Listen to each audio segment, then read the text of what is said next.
Hello friends, ഇന്ന് നമ്മൾ ടർക്കീൻ്റെ തൈ പീസ് കൊണ്ട് നമ്മൾ ടർക്കി തൈ റോസ്റ്റാണ് ഉണ്ടാക്കുന്നത്.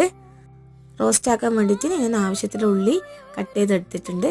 ഒരു പാനിൽ ആവശ്യത്തിനുള്ള വെളിച്ചെണ്ണ ഒഴിച്ച് അതിലേക്ക് ഇഞ്ചി വെളുത്തുള്ളി പേസ്റ്റ് സോട്ട് ചെയ്തെടുക്കുക, അതിൻ്റെ പച്ചമണം മാറുന്നത് വരെ.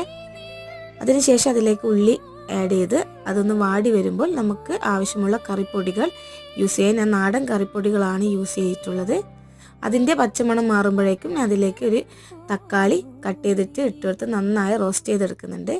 ആ സമയത്ത് നമുക്ക് ടർക്കി തൈ പീസ് കട്ട് ചെയ്തെടുത്തിട്ട് അതിലേക്ക് മസാല പെരക്കി വെക്കുന്നുണ്ട്. ഈ മസാല ഞാൻ വേറൊരു പാത്രത്തിലേക്ക് മാറ്റിയതിന് ശേഷം അതേ പാത്രത്തിലാണ് ടർക്കി ഫ്രൈ ചെയ്തെടുക്കുന്നത്. ഇതായിരുന്നു ഒരു ഇച്ചിരി ലോങ് പ്രോസസ്സ്. ടർക്കിന് നന്നായി വെള്ളം ഇറങ്ങി വരുന്നുണ്ടായിരുന്നു.